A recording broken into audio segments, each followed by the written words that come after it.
අද අපි එලහරක කුක්කු දාලා කලවදි මසුයි දෙකම දාමු. ළමයි පැකට් එකේ අඩියටම හොරගෙන දාපන්. මොකද මේවා කඩෙන් නිකන් දෙන්නේ නෑනේ. සල්ලි ළමයි සල්ලි. මේවා සල්ලි. ඊට පස්සේ මායාකාරයෙක්ගෙන් ඉල්ලගත්ත මායා කුඩු හැඳි දෙකක්. මට මේක වීඩියෝ කරගන්න අමතක වුණා. ඊට පස්සේ 120ට හැඳි ගාපන්. ඔයාලත් ලොකු වෙලා මං වගේ කෑම හදන්න. ඔයාලා ආසද තින් ලොකු වෙලා මං වගේ කෑම හදන්න. මේ කිරිකෝප්පි ඉල්ලගත්තේ ගොපොළු යකාගෙන්. ඔයාලා හිතනවාද ඉතින් මේව හදලා කෑවත් ලොකු වෙනකන් ඉඳී කියලා?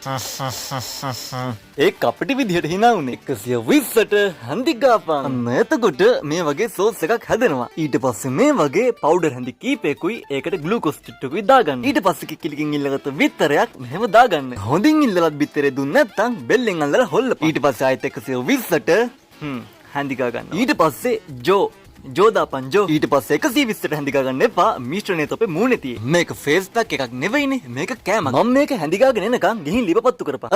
දැන් වටපිට බලනවා. උඹට තමයි කිව්වේ ලිපපත්තු කරපන්. ඊට පස්සේ මේ වගේ කලවැදි තෙල් ටිකක් ගන්න. තෙල් රත් වුනහම කලවැදි මස් ටික දාගන්න. ඊට පස්සේ ඒකට ග්ලූකෝස්, ගල් කුඩු, වෙඩි බෙහෙත් කුඩු ඔක්කොම දාගන්න. ඊට පස්සේ මස් පොළු දෙකක් විතර කපලා දාගන්න. ෆ්‍රිජ් එකක් තියෙන හැම කඩේකම මස් පොළු තියෙනවා. ඊට පස්සේ මකර කරපුතු අහවල් එක තියෙන හැම දේම දාගෙන හැඳි ගාගන්න. ඊට පස්සේ ආයෙත් වෙඩි බෙහෙත් කුඩු, ගල් කුඩු, කහ කුඩු, ලුණු කුඩු. අයි මම මේකට කහ කුඩුයි ලුණු කුඩුයි කිව්වේ. යා ඒ ටිකක් දාගන්න. අන්තිමට ඇඟිල්ලක් දාපන්. ඊට පස්සේ පෑන් එකකට අර කලින් හදාගත්ත මිශ්‍රණය මෙහෙම දාගන්න. එනවනේ රවුමට කරගෙන ලස්සන රවුමට. මම ඔයාලගේ මැසේජස් ඔක්කොම කියවනවා. පුළුවන් නම් Instagram එකෙන් මැසේජ් කරන්න. මට පුළුවන් එතකොට ඉක්මනින් රිප්ලයි කරන්න. ඊට පස්සේ අපි මුලින්ම හදාගත්ත සෝස් එක මේකේ ගා ගන්න ඕනේ. ඊට පස්සේ වැම්පයර් කෙනෙක්ගෙන් ගත්ත ලේ. හරිම අමාරු වෙන්නේද මෙව්වා. ඊට පස්සේ අර මස් මිශ්‍රණෙත් මේකට දාගන්න ඕනේ. ඔක්කොම දාගන්න එපා. ගෙදර අනිත් අයටත් තියන්න. ඊට පස්සේ රෝල්. එහෙම කියලා මස් ටික එළියට පදිනකන් රෝල් කරන්න එපා. හරිද? ඒ වගේම මං ඔයාලට මාර ආදරේ. හේතුව වීඩියෝ එකට ගැලපෙන්න ඔයාලත් ආතල් එකේ කමෙන්ට්ස් දානවා. එහෙනම් ආයෙත් හම්බෙමු. See you bye.